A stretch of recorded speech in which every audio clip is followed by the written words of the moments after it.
Okay, back again with another episode of the interview, and this time with a university student. Would you like to introduce yourself, Baleg? I think I got that right. Yeah, close enough. I don't really know how it's pronounced, not being Scandinavian myself. Yeah, so I'm Belag. I'm down at Monash University in Melbourne, Victoria, Australia. For those Yankees who are pretty bad at geography, but whatever. Um, yeah, so Monash University, to give a bit of background, is one of the top universities in Australia.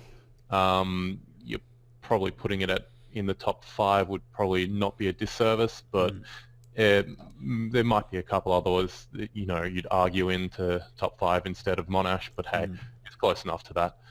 And for a bit more background on it, it's typically said um, it's one of the more elite universities which you'd expect from one of those top five, but it's more in the STEM fields, so the engineering or sciences, the hard sciences like chemistry. And it's right next to the Australian synchrotron, so yeah, it's fairly handy for Monash. Do you want to just briefly explain what the synchrotron is? Yeah, so those of you who aren't into the sciences, it's actually a synchrotron is essentially a large magnet, a toroidal magnet or a donut magnet for those, where they send an electron round at incredibly high speeds. This one doesn't, I don't think, gets up to the speed of light, but it gets high enough. And what happens there is that the electron, they then accelerate or decelerate the electron in odd fashions to emit particular beams. So the synchrotron emits beams for highly detailed and highly detailed inspections of certain things. Essentially, you can get X-rays and all sorts of things out of it. So it's really useful that way. So yeah. Cool. All right. So the reason why we're having this conversation now, actually put this in a video very briefly, but there was an episode of The Drum.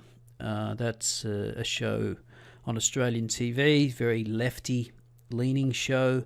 They had a representative from the National Union of Students Women's Department who came on there and delivered some damning evidence about sexual harassment on Australian college campuses.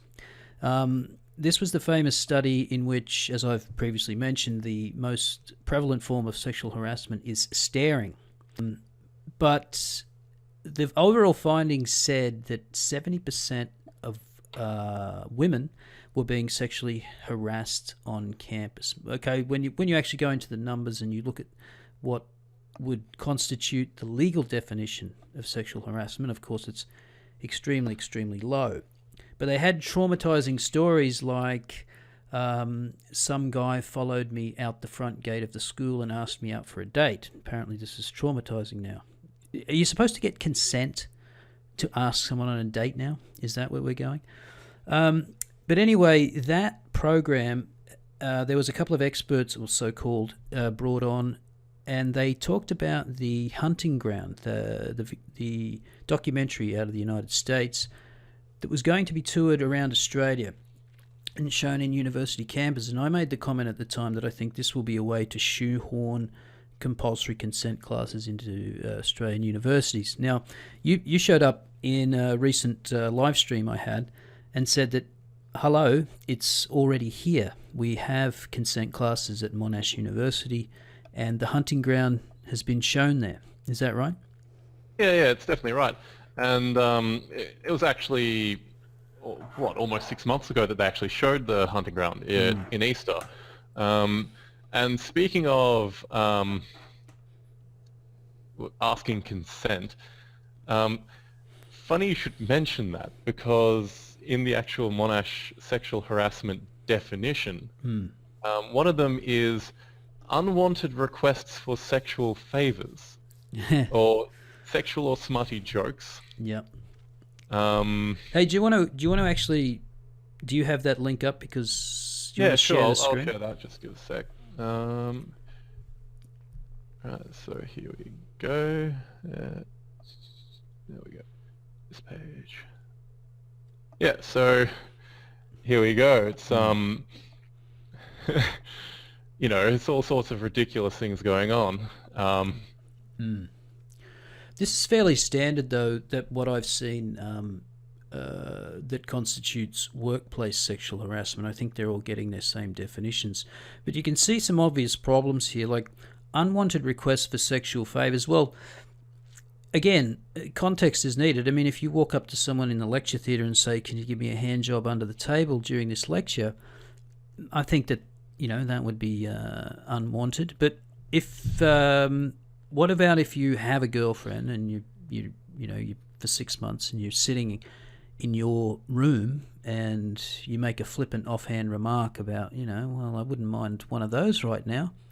I mean, is that sexual harassment with your own girlfriend? This is why there's such problems with these definitions, isn't there? I mean, let's just go through them. Unwanted requests for sexual favours, okay. Offensive comments of a sexual nature. Well, again, the offence is always taken, not given. So what's offensive to you is not offensive to me. I mean, how do you read this? No, it's so open that it could mean just about anything. They could basically, for offensive, it's, oh, look, I took offence at that. Was it directed at you? No, but I still took offence. So yeah, I think that's a very important distinction, that if you're standing there having a conversation with your mate, and I put this in a video actually, I gave the example. Let's say you watched Wimbledon the night before and you say, I saw Anna Kournikova, did you see her in that tight outfit? And your mate was like, yeah, gee, she looked great. I mean, that's, for the sensitive out there, that could be offensive, right? And particularly in universities where, it's, if you're in a public place, you can essentially consider your conversation open, which is one of the great parts about university. Supposed to be. Yeah. Well, no, even so, I still think it's a great part. People can't hold their own when they're having a debate on something. Even if some stranger pops in and puts forward a unwelcome point of view, well, there's other places that you can have that debate, mate. But it seems it's been 21 years since I left university. It seems that now is almost complete opposite. The idea is that you can't actually talk about anything unless you're in a safe space and without announcing your identity first and making sure that no one else is around that could possibly be offended. Yeah. That's how it goes nowadays, isn't it? Do you have dedicated safe spaces at Monash? I wouldn't say we have dedicated safe spaces. That said, I don't spend all my time in the arts buildings, so no, I don't think so. That said, although I wouldn't call these safe spaces per se, there are dedicated rooms for, I think there's a women's lounge, but if there's not, there's definitely a queer lounge and a few other things like that, so, Queer lounge, great. But I'm absolutely sure there's no men's lounge. Oh yeah, there's definitely no men's lounge. Of course not. They don't need lounges. No, it's even greater than that. No. So there's naturally in the student society, you've got the great thing where you've got the equality officer and all of that. That's all nice, well and good. But on top of the equality officer, you have the queer officer. Of course. Sure, whatever. No one really cares. But then you also have the women's officer. Mm-hmm. And the fun part about the women's officer, the only people that are allowed to elect women's officers are, would you believe it, women. No, you're kidding. Yeah. They prevent... Well, sorry, no, that's not quite true. Only those who identify as women are allowed to. Well, there's your little loophole. Yeah, but, it's only if you can be fucked. Yeah, there's not many guys that can be bothered to go through that charade. Although you probably wouldn't have to pull it off for long. Yeah, it is. It is funny though, isn't it? That I'm assuming I don't know about Monash, maybe because it's more science related, but pretty much any college campus in the developed world that today, we might as well say, is going to be, men are going to be a minority, and yet they're the only ones who don't have advocates, really, unless they're queer. Yeah.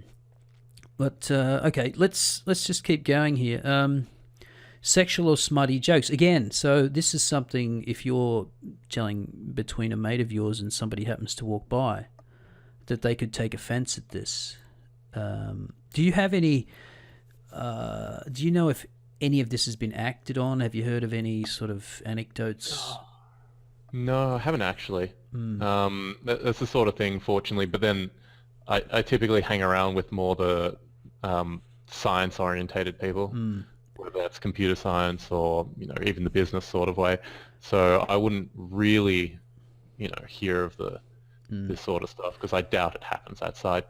They just don't have enough time to indulge in all this crap. Too many assignments and all that sort of stuff. If you've got time to be offended by something, spend that 5 minutes working on your bloody project. Yeah, well, it has become a full-time occupation for some people to get professionally offended. I don't know if you saw yesterday that some feminist wrote a massive screed in Melbourne about a guy on a tram that she thought was sexually harassing women, but it turns out that he has he has autism or something. And he just goes around trying to high-five everybody, like kids. Oh. And, of course, she wrote this massive screed, and, of course, Clementine Ford came in and, supported the whole thing. Of course, Clementine Ford's deleted all her messages because it came out that the guy's just got... autistic and, that's the sort of thing you could see an autistic guy doing. Yeah, but even... It's strange, though, even when it came out that he was... I don't know if it's autism. It's some disability. It's one of those. And anyway, one of those ones. Yeah, even when it came out, women were still posting, yeah, well, I know he's got autism, but you could still tell him not to do it. It's like, well, that's kind of the thing with autism. You can't really. Have you read The October Child? It's, funny. But, sorry, got off the track there. Sexual or smutty jokes. Comments, questioning, or teasing. So this is basically slut shaming, I would assume, that kind of thing. Probably. But even imagine, look, you and your friends, you went out to the university bar or some kind of university event, something like that, and your mate started talking to a girl, and the night went on. You got a little bit drunk, and then you ended up back at home, and then the next day you say, "Hey, Johnny. How'd you go last night, eh? I saw you talking to that girl over there in the corner." I mean, is that... I mean, which I'm sure being your friend, he would not take offence. But again, someone overhearing that, are they going to go and report you for teasing someone about their alleged sexual activities? Leaves it open for it, certainly. Yeah, I mean, I'm sure that the examples that I'm giving, that's not the intention, to catch those kind of things. But when it's so vague, this is the problem that you run into. Persistent unwelcome invitations, telephone... Well, yeah, I mean, that's akin to stalking. If someone's told you... Depends on your definition of persistent, mainly. Yeah, if it's 2 emails, then... 3, 4, that's not really that bad. When you're talking about like 50, maybe he has a problem. Well, and that's the other thing too. I mean, women typically, well, not typically, but sometimes the way they reject men, and this happens all the time because men are the ones who usually initiate encounters. This is usually never taken into account. You can apply generally the 80-20 rule to this, that men, I think it's even more online interactions, it's been shown to be higher. Men initiate interactions at a far higher rate than women do. And so, but women are often like, oh, yeah, I'd really like to go to that, but I'm busy, which is a no. But men, we're kind of dumb. We don't get that sometimes. And we'll ask again. It's a no, but it's not, also leaving it open to at that time, maybe another time, because But yeah, That's the confusion. It's like, is that like a fuck off no, or is that a maybe at a maybe different another time time. no? Yeah. So yeah, I mean, is a follow up persistent? That's the thing. What's persistent mean? And who decides what persistent means? That's another thing. If any of these things were to be acted on, who then decides if it's met this Orwellian definition? Do you know where that goes? Oh, I think that goes to the the community, the safer community unit. Yep. What that actually means, I have no idea. Safe. I mean, this word safe now doesn't mean anything, does it? It just doesn't. Yeah. Safer community unit. So I suppose that's, yeah, it's probably made up of the same people that you mentioned before. The queer advisor, the woman's advisor. No, it's not really, because this is part of the university, not the student association. Okay. So it's a little bit different that way. And that said, it's maybe not necessarily a better thing. It's, yeah, well. But again, it's this move. I don't know why. I mean, when you look at what's been happening in the United States, now I read the other day, or did I hear from Karen Strawn, that there were something like over 100 cases pending in the United States now, where because universities have taken on this role of sort of presiding over kangaroo courts over sexual assault cases, and even when it's just he said and she said, the guy gets just kicked out of uni. Even when he hasn't been found guilty of something, but even if it's just sort of not clear, he gets booted. And there's something like 100 court cases pending against universities, because my point is that I don't understand why universities should be involved in sexual assault. It's a police matter.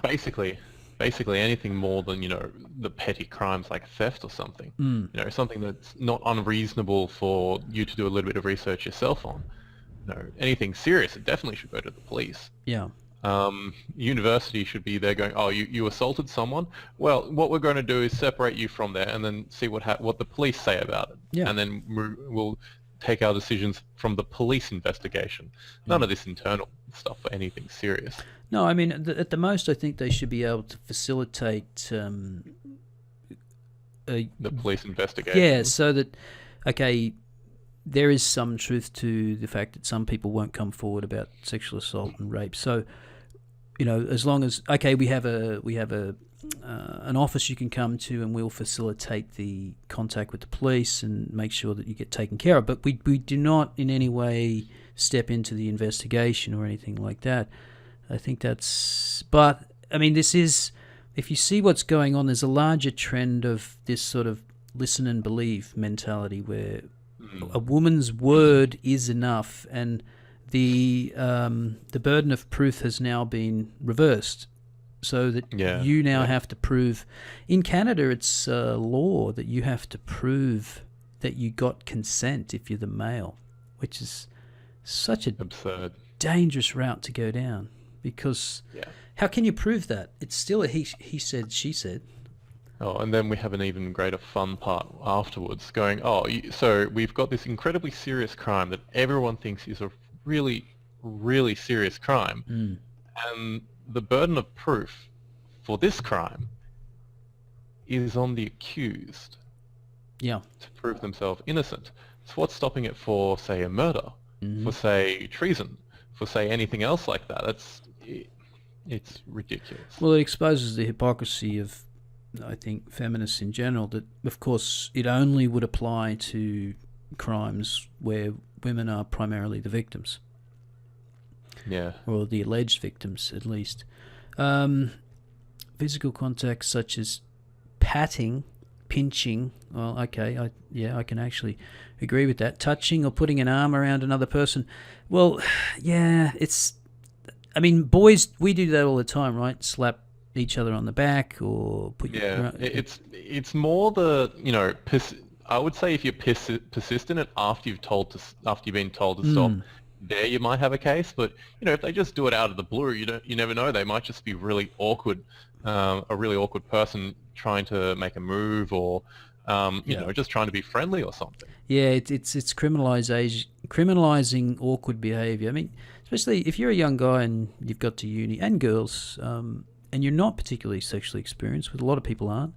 I mean, it's awkward. You can misread signals all the time. I mean, even my age, signals aren't always clear.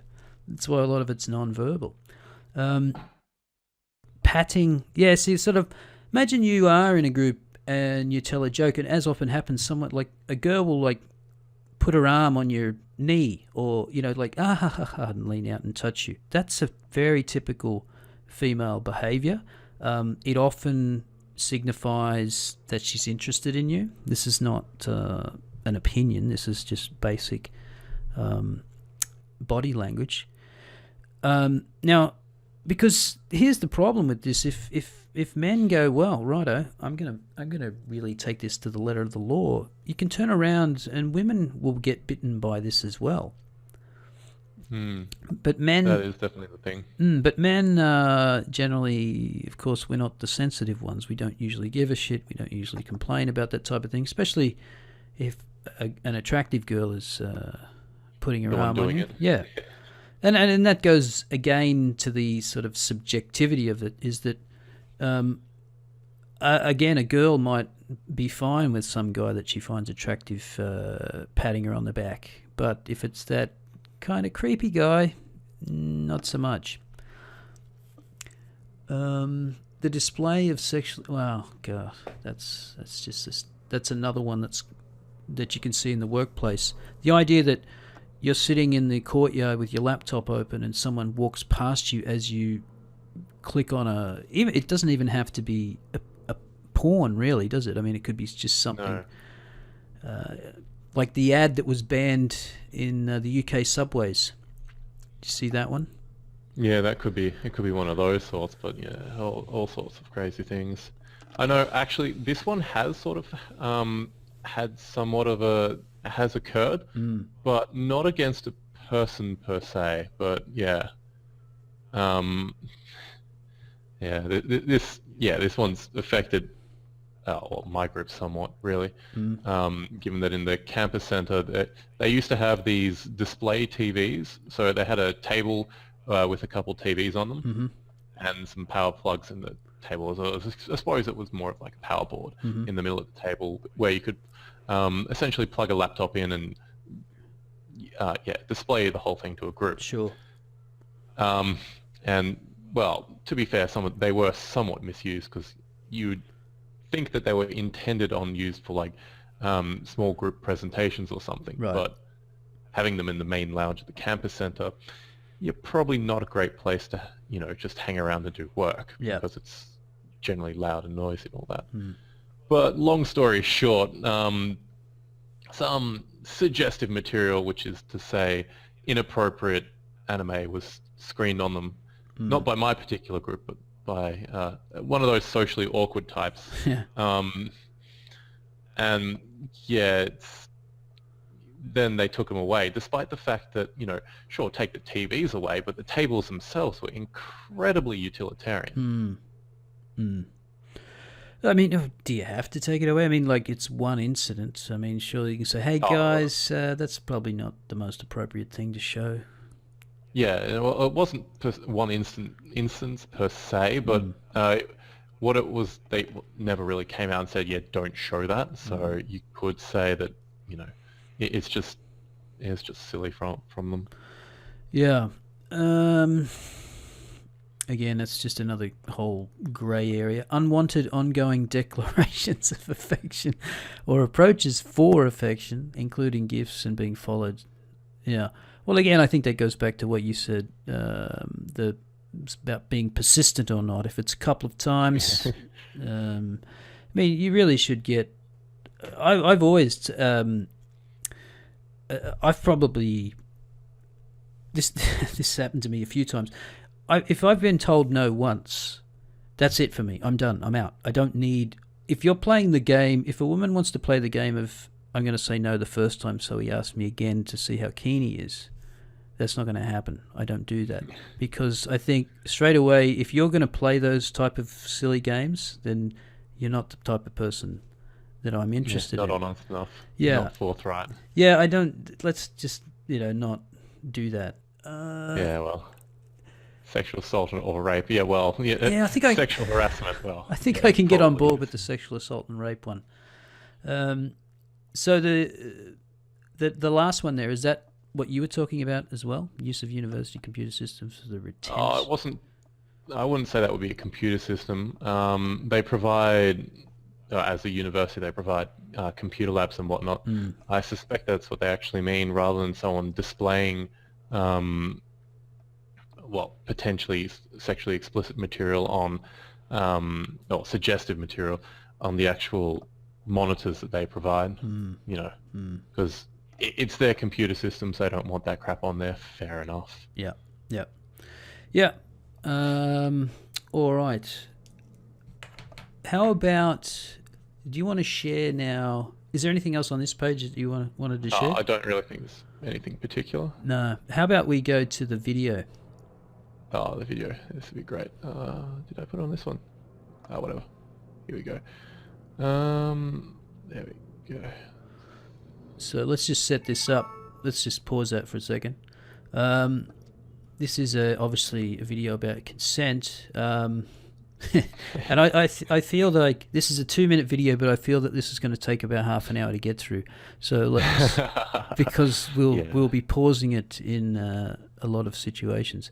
And you feel free to pause whenever you want, and I will probably yell something when I want you to pause it. Off you go.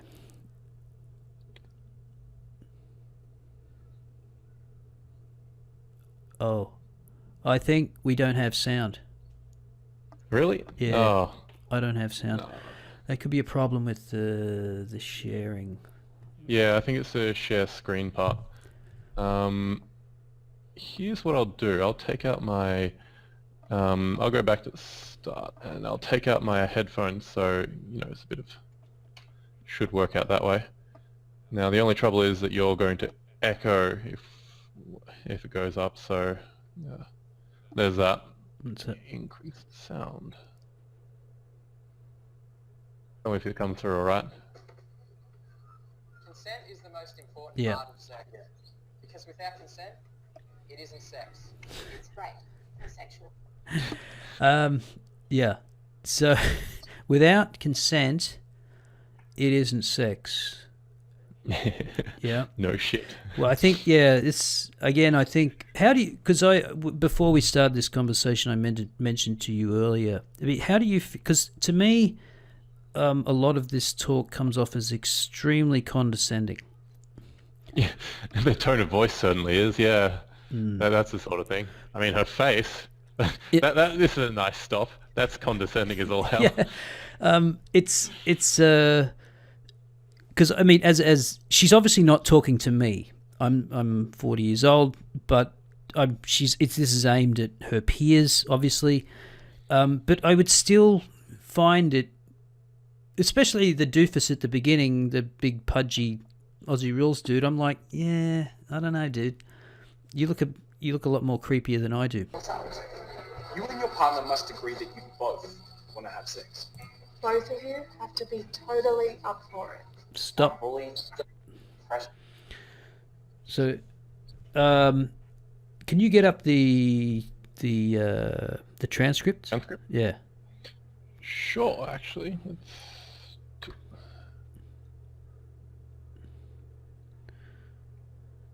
Yeah, so where were we? Consent. So that's the first guy. That would probably be the girl. Oh, whatever. No. Yeah. It's I think it's separated in one line is actually either one. Well, probably one person really. Yeah, you and your partner must agree that you both want to have sex. Both of you have to be totally up for it. Again, that gets back to what we said earlier. Of course, you're not going to force someone who absolutely doesn't want to have sex with you, but quite often, two people could be sitting on the couch. One's in the mood, one is not. And is it now not okay to try and get someone else in the mood? Is this? Yeah. I think we'll get into that. Maybe we should go back to the video. Pressure. Pressure. There you go. Yeah. You can't bully. We're not to that. We jumped ahead, have we? Yeah. Yeah, we probably have. So on to the video. Or threaten someone into consenting. And if someone's drunk, asleep, passed out, they can't legally give consent at all. Oh, You really? need to give consent every time you have sex. None of us are mind readers. Stop. So just Stop. So, yeah, what was that? That was, you can't consent while you're drunk or passed out. Yeah, I think we get that. That's fairly self-explanatory. If someone is drunk, sleeping or passed out, they can't legally give consent at all. But I suppose we should go back to that previous sentence. You can't bully, trick, pressure, or threaten someone into consenting. Bullying, okay. Pressure, threaten, definitely not. Trick, trick someone. Depends what you mean. Yeah. Depends what you mean by trick. Yeah, I mean, women are known to manipulate, not necessarily for sex, but certain things. And what is this fainting couch kind of feminism where sex is so unbelievably different to other kinds of manipulation, pressure, or threat? So. As I recently read actually it was that live stream which you must have watched, about young girls in high school exchanging sexual favors so that their boyfriend would, for example, watch a movie with them. Yeah. Now, this to the feminists is horrendous. It's horrible, but sex has kind of, in the last, I don't know how many years, decades, sex has been divorced from sort of marriage and the old traditional way of things. So sex is something that's fun, it's adventurous, it's fine, make sure you use contraception, be careful, do all that, get consent. But if that's all sex is, then what is wrong with that kind of transaction? And I don't want to sort of make it some sort of mechanical economic transaction, but if this guy's like, oh, look, I really don't want to watch 90 minutes of this boring movie, and she goes, well, you know what, I'll give you a blowjob. I mean, is this really horrible? How do you feel about that? Oh, I don't really care personally. I wouldn't really know, not being particularly experienced myself. But then it's always interesting to look at it the other way. So, I swear that the feminists or the women we're talking about here would scream rape. Yeah. If the man said, I'll watch this movie with you. I'll take you out to this movie that I really don't want to watch, but you seem really interested in. If you give me a blowjob, that sounds like, oh, that's horrible. That's horrible. He's rape. He's asking to rape her. But, it's... Well, yeah, and as I said, I mean, how are we going to measure this? Because if we're measuring in time and you have to sit through 90 minutes of something you don't like and she has to perform an activity she doesn't like for 5 minutes, who's really getting the raw deal here? Yeah. I mean, it is, in a sense, you have to... Isn't it self-defeating in the sense that if you're a woman and you say, I want you to watch a movie with me, and he says, well, if you give me a blowjob, is that coercion now? But who's coercing who? Is she coercing him to watch the movie, or is he I mean, I know what the feminists would say, but because everything's always perceived from the point of view of the woman as the victim. Yeah. Yeah. I'd probably just call it a transaction. Yeah, it's... I would... I think that's Although part of... that word makes it sound rather callous, but yeah, it really is. Yeah. I mean, again, I think politically probably closer to a libertarian, and so if I'm all for the idea that people enter into voluntary arrangements with one another. I'm not a big fan of, for example, minimum wages, because I don't see why some outsider thinks that he knows better that what two people can negotiate between themselves. But if this is a voluntary transaction, of course the feminists come at this angle that there's a massive amount of pressure on women to do this, but really you don't have to. I mean, who's saying you have to? No one's. And then we have the fun part where it goes the other way as well. What happens if the man doesn't want to and the woman says, yes, we need to? Yeah, exactly. Well, it's that side never needs to be considered. But let's press on into this void. Alrighty.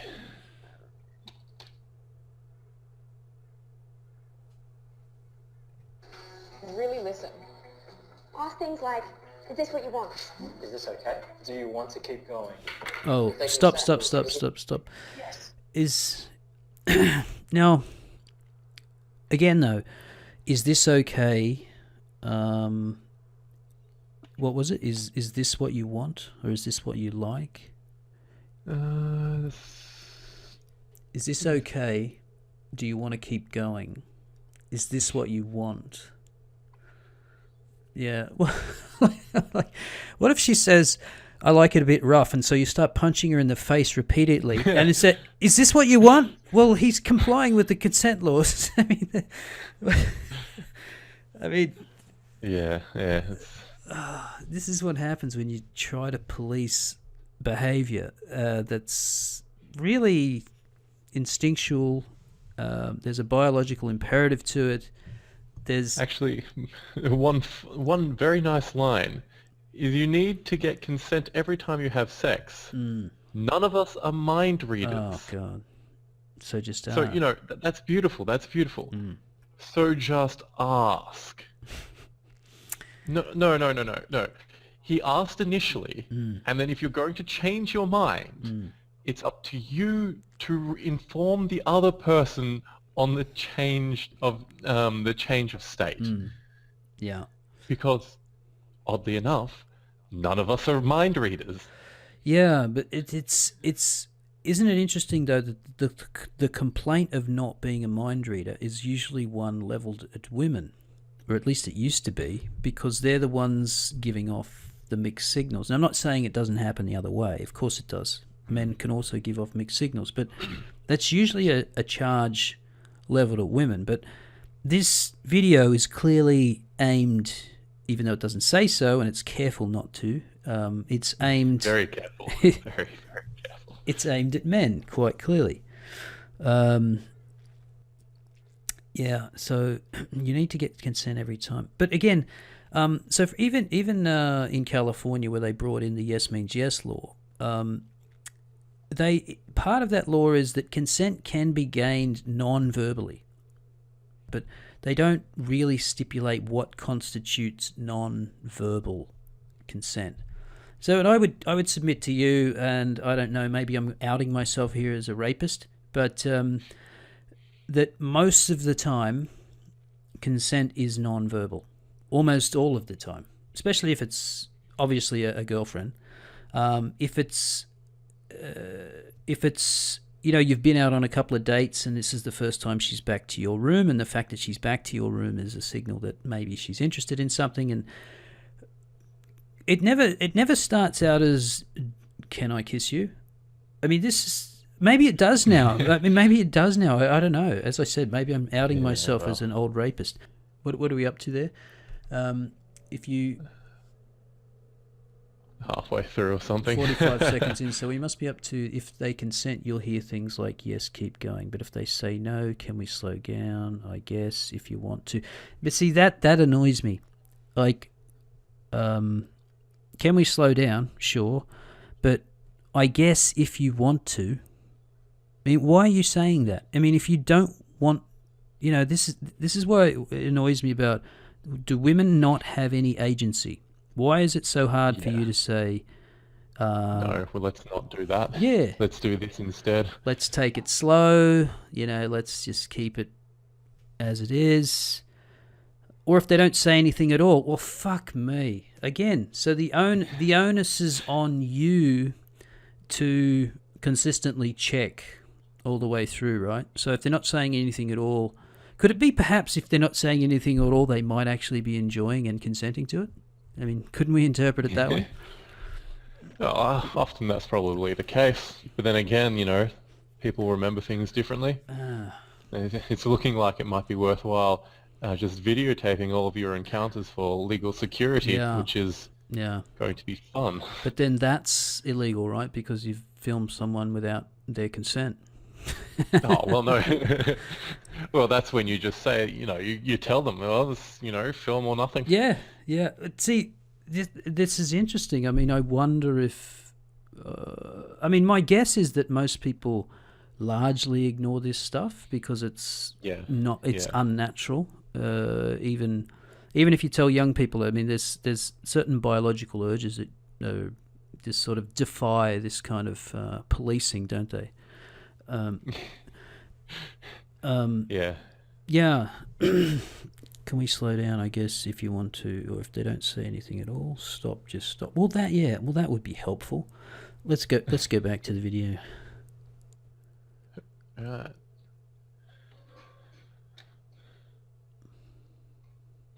Keep going. But if they say no, Can we slow down? I guess if you want to. Or if they don't say anything at all, stop. Just stop. legally, consent can exist if it's not communicated by words or actions. A no means there is no consent. So talk to your partner. Check in. Anyone can change their mind. Stop. Did your partner with... Yeah, so what was that? Check in. That was just basically what we were referring to before. Check in. Anyone can change their minds. Well, of course, anyone can change their minds, but it's not the person who's there going, I'm assuming that you're going to have enough self-awareness and self-agency to tell me when you don't want to do it anymore. Yeah. Legally, consent can't exist if it's not communicated by words or actions. Well, see, there you go, though.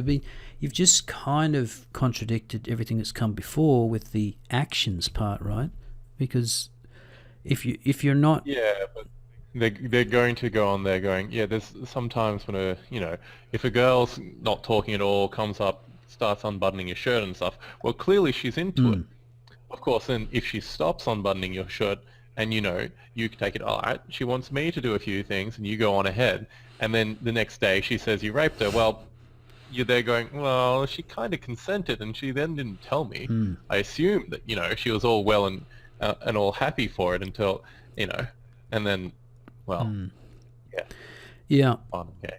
And because, and I think, feminists aren't complete idiots. They're hypocrites, but they are complete idiots. They know that this, it's almost like a honey trap in the sense that they know that men are the aggressors usually in these kind of encounters, or the initiators at least. And so you're already on the back foot if you're a man, because as I said in the live stream, I think, and this is sort of borne out by the patterns of behavior in Japan, if men become so sort of scared that there might be some repercussions later, and they start pulling back from relationships, from dating, women don't rush up to fill the void. Women will pull back as well, because women will not just fill the void of initiating the first contact. Japan is the prime example where men have pulled back in a significant way. You may have heard of the herbivore men. Yeah. Now, what I put in the live stream, which most people MGTOW don't want to acknowledge, is that more women are pulling back than men.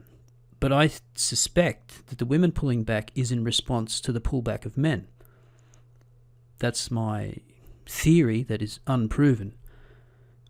So you have a situation there where you have something like 18 to 25-year-old boys in Japan are saying, something like 35% of them are saying that they're not interested at all, or very... They just want their waifus. very uninterested. But the equivalent numbers for girls are up around 40%. Yeah. Well. And that's why you have a declining population. But Jesus Christ, I'm good at going off on tangents. Yeah, it's not a... Well, we've said a lot on this video, really. I don't think it really comes on more other than to say, really, you know... Yeah, but again, here's the condescension there, down where you've got the cursor, because no one owes you sex and everyone always has the right to say no. Say no. Yeah, of course. It doesn't matter how much you want it, what they're wearing, if they've had sex with you before. They had to get the what they're wearing in there, didn't they? They just had to get it in there. Feminists love to misinterpret that. Yeah, I know. I think the analogy of the, you don't blame you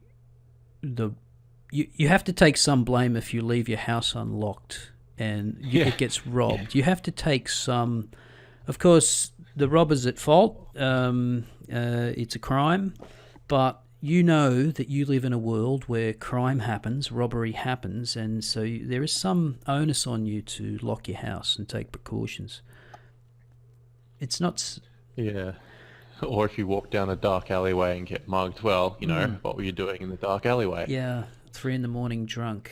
You know, it's so odd that feminists... I should be able to wear what I like. Yes, I agree with you. I should be able to go where I like. Yes, I agree with you. I should be able to be drunk at 3 a.m. in the morning in a dark alley. Yes, I agree with you. But reality. That's the big but. Yeah. I agree. I would like to live in that world too, where there was no violent crime and we could walk around drunk if we liked and not have to worry about being raped, beaten, assaulted, which men have to worry about more than women, by the way, but that never seems to make it into the conversation. Yeah, so much of that. Crime only matters when it happens to women. Of course. It's good to see that you've learnt that at your young age. Yeah, well... It's consent. Let's just go through keep going. Why don't we just finish off the video? Yeah. Let's just put it through. Last hard slog. Oh, I like that look on her face. And you keep going It stops being sex. It becomes rape or assault. because no one owes you sex. And everyone has the right to say no. It doesn't matter how much you want it. What they're wearing, if they've had sex with you before, or if they've had sex with loads of other people before. The box is part of having sex. It's not that complicated. You just need to ask. Because without consent, it stops being sex. It's rape. And you don't want to be that person. Look at his face. Oh my God. He's so insincere. You see how he's trying to be really serious? It's not working. I don't believe you, dude. They just got regular old students, maybe from the drama department. I was going to say, do you recognise any of those students? No. Nah. No. That being said, there's what, 40,000 students Oh, there. that's a big one. So, Yeah. oh, that said, that could be over all their campuses. I'm not entirely certain. There's a lot of people. Yeah. All right. So we've gotten through that, the consent. Now, I asked you before we went on air, but how do your group of friends, how you've talked about this sort of thing? I'm assuming that you or some of your friends have girlfriends, or at least you interact with girls. So what's... No. Oh, it's... Yeah, so it's a bit interesting, our group. So it's largely a motley group, I got to say, but that's tends to be better. Although there's not all that many people in it, so whatever. We're largely, well, video games, I suppose, is the best way of putting it. And I suppose I put too much more than the steps to find for them to find me would be a little bit too easy for them. So so largely a group that's connected via video games and whatnot. Some of it, well, I suppose another guy, really the guy who got me more into the political stream. He enjoys the political side of things, and that's been always interesting. Although I probably should clarify that he didn't really get me into the men's rights sort of thing. That was actually, I suppose, through Thunderfoot, really. But yeah. So just to clarify, your group of friends, mostly male, all male? Mostly male. There's a few girls in there. Yeah. And so what's the general... Have you discussed this video or the... Oh, no, not the video. I don't think it's... There's nothing really to discuss so much on the video. I mean, if you want to go in depth like we have, then, there's stuff to discuss, but on a casual basis, you're going, yeah, well, it's a bit silly, Yeah. it's a bit stupid, whatever. Do you sense that, I mean, for you personally, I mean, and your friends, I mean, is there any apprehension about interacting with girls on campus specifically? I mean, do you feel that it's safer to interact outside of campus? Do you feel it's a bit of a police state there or not really? Oh, no, they don't really police so much there. Not the interactions. I mean, there might... I'd be worried with communicating with some girls and whatnot, but it's you give a bit, you feel them out a little bit, and see what their opinions are on fairly non-controversial Right. topics, and then you look from there, going, well, they seem a little bit nuts, so I'll Right. back the hell off. Yeah. But it seems that Is it- that's most in the group are fairly logical. Few political differences, but Yeah. whatever, that's normal. Yeah. So you just kind of avoid the ones with blue hair. Yeah, actually, there's not actually all that many. Yeah. Although that said, referring to that, one of a good mate of mine, who I haven't actually kept in contact with, which is a shame. Yeah, she liked to dye her hair all the time, but she was a science student, so I don't think it was. She seemed really sensible and all that sort of stuff, so I don't think it's an issue. Are you aware of any... Now, we should have said probably up front that there are consent classes for incoming students, is that right, at Monash? Or is it just this video? I'm not certain they've gone through and organised all the consent classes per se. This is...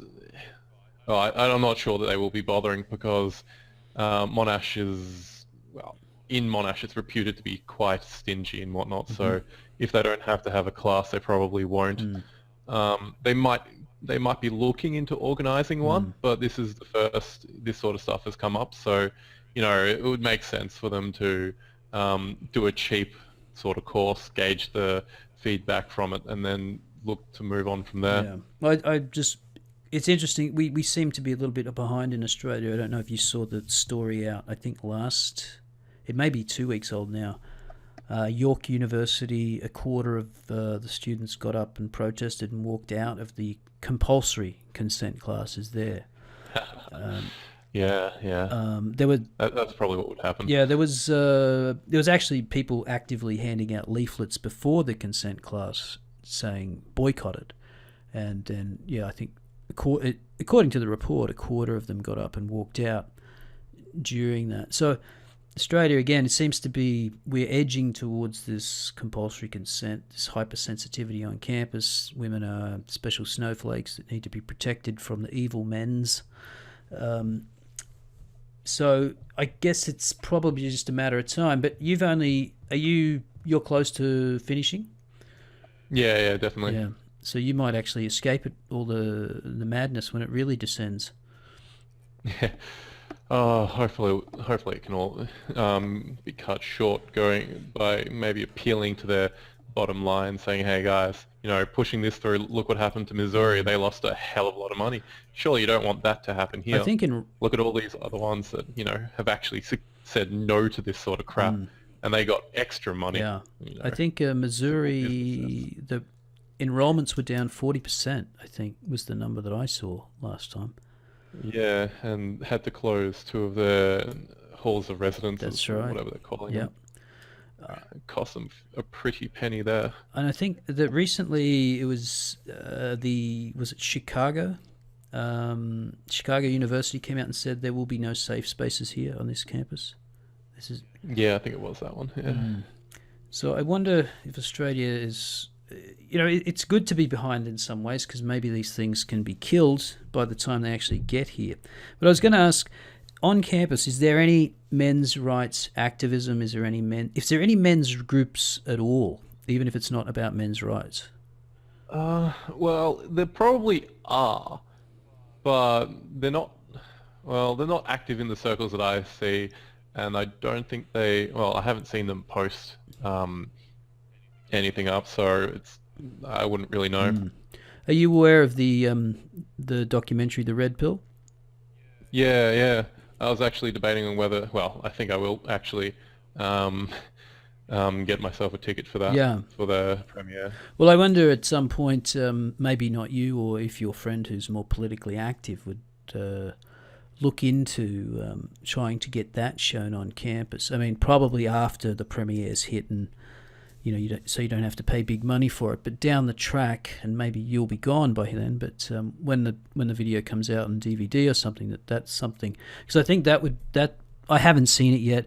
Someone emailed me and said they saw it. It's really good, and I should see it. But it may be a good counter to things like The Hunting Ground. It may actually be to show two sides of the story, and I could anticipate a massive pushback against it. Yeah, it would be interesting to see whether the student association would push back against it. I don't really see too many other groups that would push back because, maybe the Monash socialists, but whatever. Yeah. Well, I hope it's. When's it coming to Melbourne? Do you know? I think on the 6th, I believe. That's when the premiere is. So yeah. The 6th of November next month. Okay, in Australia. Okay, so yeah, that's pretty soon. So maybe I don't know where I can go and see it. Maybe they'll have it up the Gold Coast. Yeah, that's going to be really interesting to see, because I wonder if it has. I haven't seen anybody panning it yet, so I don't know if any feminists have even seen it. I mean, I know they've had the New York premiere. The Los Angeles premiere have they had it yet, or is it going to be tomorrow? I think it might be tomorrow or this weekend. Yeah, I'm keeping up. Yeah. I just wonder how it's going to be perceived. I mean, it's not like it's gone mainstream, but I wonder if it gets picked up and covered properly, or it gets slammed. It is an unfortunate thing to say in this day and age, but it's good that a woman made it. Yeah, one of those things that there's fewer things that they can actually put up to say. I mean, it's internalized misogyny. That's really going to fly particularly well with the public. Yeah, and it's not only did it come from a woman, it came from a woman who was a feminist and who got into this project because she actually had the opposite point of view, and she came across Paul Elam, a voice for men, in a negative context. She had seen some comments that he'd made, because he doesn't always couch things in in flowery language, and so she was investigating it that way, as look at these horrible, mean, nasty men. And Cassie J was a really good person to do it, because so many accusations that they can throw at her just fall flat. Simply fall flat. Because I mean, in terms of what the public reaction will be, is that they call her a misogynist. It's like, so you're saying that feminists hate themselves? Feminists hate women? Yeah. Really? I mean, look at her history. Up until the film, she was a feminist. And then she was approaching it from a feminist point of view. And then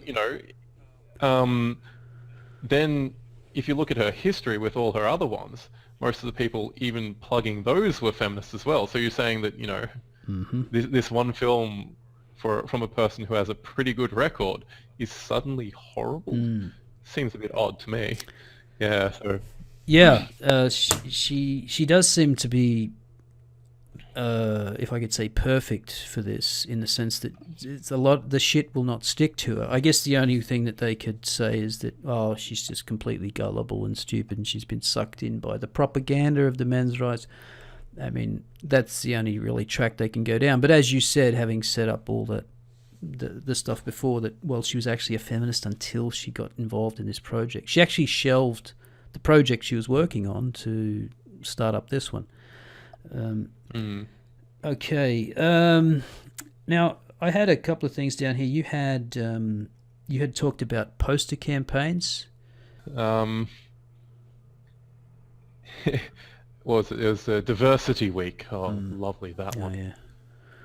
No diversity of opinion, of course. No. Only diversity of skin color Yes. or sexual or sex, which is ridiculous. Diversity is the new racism.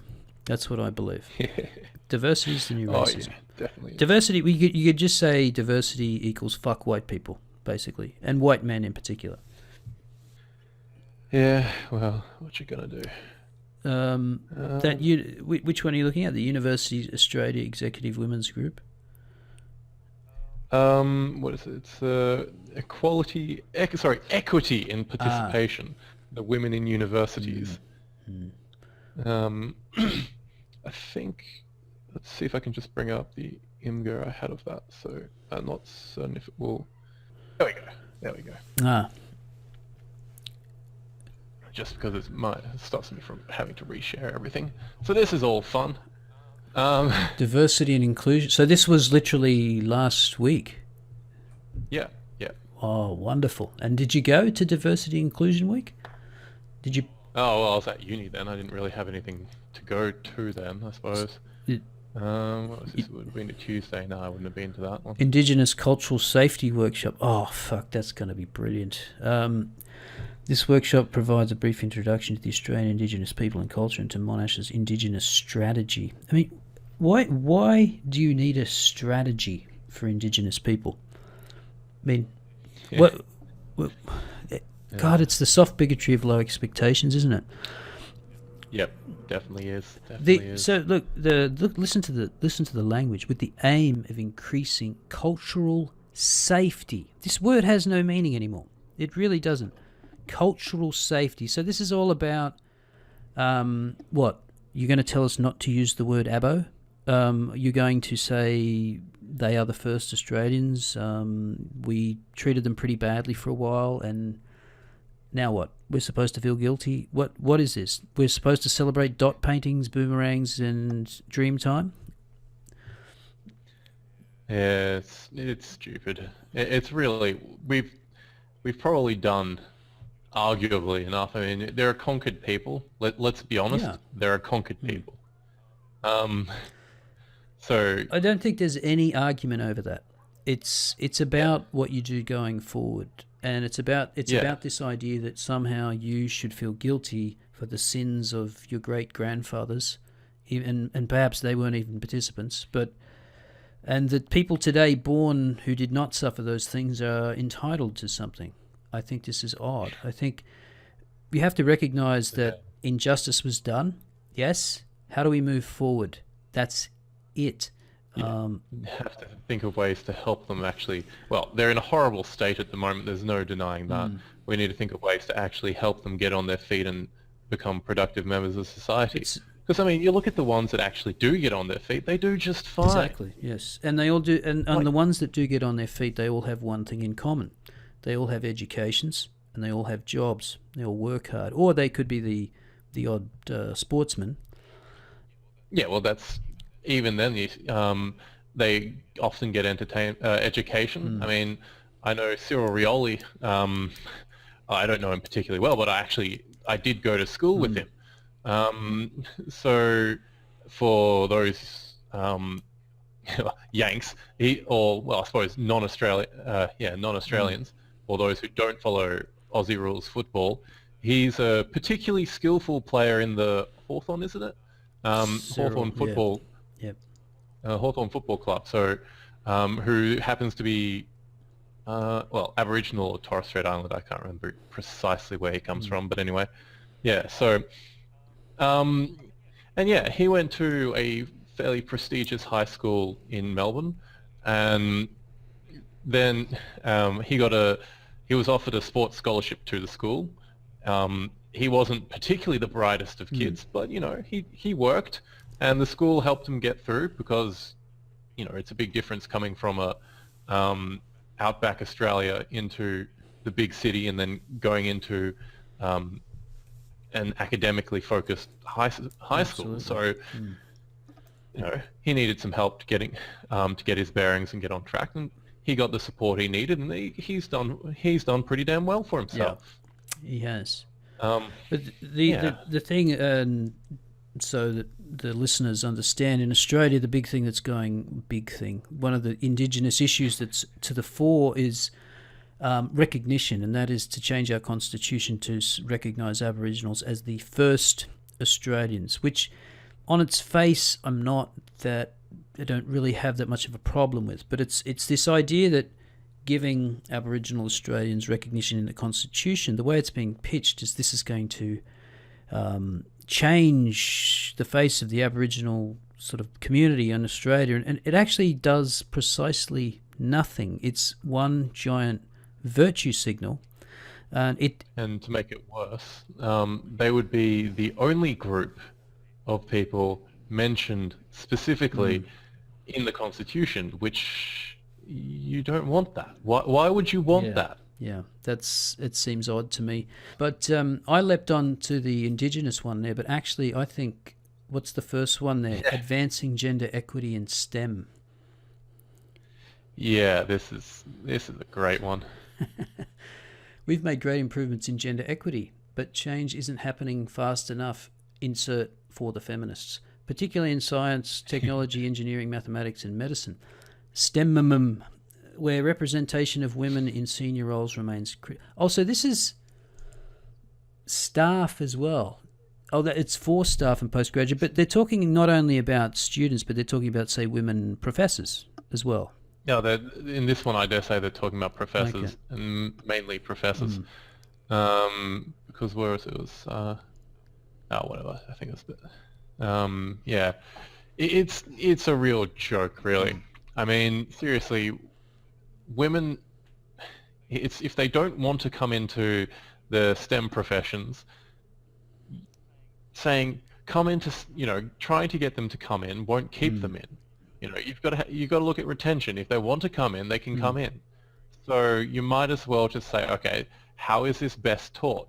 Oh, look, it tends to be best taught, given that the majority of the students are male, in a male-oriented way, and that sort of stuff. In fact, you'll probably see a lot of the male-brained women, so the ones think. By that I mean the ones who actually think a bit more like men. It's so misogynist. That is to say, the masculine sort of ways, of course. They'd probably prefer the more masculine style of learning. It suits. Just like I wouldn't complain if the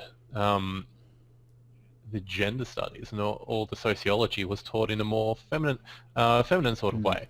There's no real problem. You're just catering to how the students best learn by demographics. Well, it is.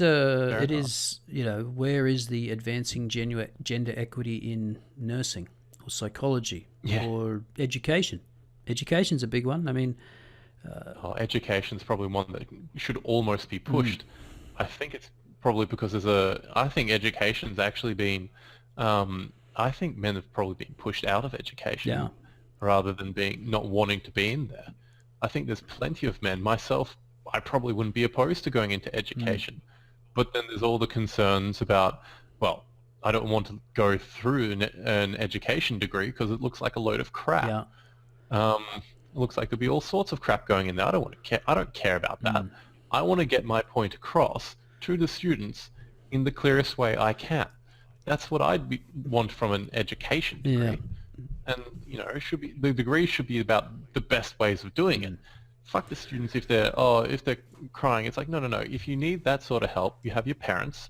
If you think that I'm the best one for it, I'll do it in the way that I think is best. That's why you're coming to me for this sort of stuff. Yeah. So Well, there's a thing about. I ended up being an educator for 15 years, but I didn't do an education degree. I did a business degree. And then I went back and did a applied linguistics master's many years later. And so you can shoehorn your way into education, at least that sort of higher education, without having to do the degree. I'm sure some of your science professors, scientists first and foremost, that's their degree. Probably most of them, I would say. I suspect that professors haven't touched an education sort of thing. You can sort of see it with how they lecture. Yeah, but that's at the tertiary level. Secondary and definitely primary schools is a lot different. And especially, you're in the safe schools state, aren't you? Fucking bloody Daniel Andrews.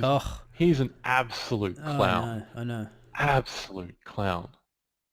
Back to the advancing the gender equity in STEMM. They've shoehorned medicine in there. Is there anything else you want to say on that? Not much other than I find it rather ironic that they put the medicine in there, given that that sort of doesn't actually follow in line with their narratives that, you know, look, there's a whole load of men. There's what stems, what, 80% men? Like, yeah, well, now you put medicine in there. Medicine's like 80% women. Fancy that. Well, I guess they want to get it to 100. Yeah, probably do. All right. What else have we got up? Have you got anything else up your sleeve there that we can bash Monash with? Bashing Monash. Oh, there's a few other things that they can do. I wonder what happened with Monash. The Monash Student Association recently had a referendum. I'll see if I can get something on about that. But essentially, they recently had a referendum to see whether they should actually allow a people of color office in the actual the whole thing.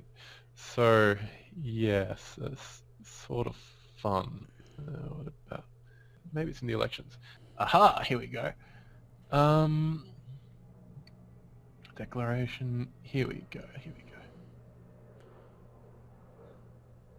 Right. So yeah. Here we are. Replace. So Yeah. you know, The queer officer, the Indigenous officer, just the people of colour officer. But yeah, it's funny though, isn't it? People of colour, because I thought colours were everything except black and white, neutral colours. So is this just for Asian people? You get technical here. No, they're saying that's quite clearly everything but for white. Why don't they just call it the white people officer? That would be easier. Yeah, and I really find it interesting how they tried to push through this referendum question, because you might notice on this is 4 pages of changes on this, and it's not only about the people of color office. There's a few other ones that I'm looking at going, you know, I actually support this change, you know, or this change is completely innocuous, like clarifying a few meanings here and there. So, you know, most of them seemed fine and you know, worth saying, yeah, let's push it through. But rather than, you know, saying, okay, we're having one referendum, but there's about 5 questions for which part of the amendments you actually want to go through, they just said, you know, you take all the changes or none of them. So it's sort of those sneaky little things where they're not, you know, doing one change, they're about 4 or 5 changes. And, you know, if you're saying yes to any one of them, then you're saying yes to all. That means, which is really, really quite dodgy, if you were to ask me. I mean, what's the problem with putting through and printing out an extra 5 pieces of paper for each person? I mean, sure, you're going to have to print out 5 times as many things, and that might seem bad. Yeah. But it's better democracy. Well, they're getting preparing people for real life, where, you know, bills that start out in Parliament end up with all these amendments on them and all this graft and things that go through. That's how the sausage is made, unfortunately. Well, people of colour officer, that'll be good. They didn't actually say whether... Actually, no, I didn't look, but I don't think they said whether that actually went through. The growth in the... I mean, this is the sad part of it, because most of our universities are subsidised in one way or another by the government, is that this is what it breeds. It breeds the explosion of administrative staff. administrative officers and all kinds of people that don't actually do anything useful, but they get paid. They're on the government payroll. And it increases the cost of education. This is the results, is it? Yeah. So it's not particularly important. Wait, can you just scroll slightly? Women's Affairs Committee. Just wanted to see if there was any men on it. So that's obviously a very sexist organisation. Where's their diversity in the Women's Affairs Committee? What about the one up just above that? Monash Student Council. Oh yeah, we've got some penises in there. Not many, but there's a few. You'd probably note that a lot of the penises were in the withdrawn categories. They are too. Reese. Oh no, David's in there. Free parking, withdrawn. Well, I should probably go through if we're having a look at this, I should probably go through some of the parties. You have Go being your mainstream one. They're left, but they're centrist-ish left. They're the major party that most other things are not really. Grassroots has only popped up this election, which is odd. Free beer. He withdrew. Yeah, you can tell the traditional not actually running parties by the fact that they name for something that they don't see getting, like free parking, free beer, 24-hour libraries. No night exams. So Grassroots is probably a little bit further left than Go. I don't think it's particularly too much further left than Go, although it's Is there any? It would probably. Is there any conservative movement on campus at all? Is there a young? There's. You got your young Monash liberals and whatnot, but they're more about the party than actually student politics. What have you got under the Women's Affairs Committee, further down? I suppose National. prior to going forward a little bit, because I don't see the one group here that's interesting to look at. We have Left Action, formerly known as Left Hook. Genius morons. Left hook referring to the punch. Naturally, they use a right hand. Oh, Jesus. Fucking idiots. Christ. So they're the... Socialist Alternative was their previous name. They used to have a club. Unfortunately for them, as you might guess, their club was always getting in trouble for being absolute idiots. And, it was under the clubs, so was it the clubs and societies. And finally the council, which is to say the presidents of all the clubs, finally had enough of Socialist Alternative and kicked them out. Yeah, so that was fun. Good. All right then, we are running up to about 1:50 here. So we probably. Is there anything else you wanted to talk about? Because I probably don't have all that much more to talk that's about. fine. To be honest.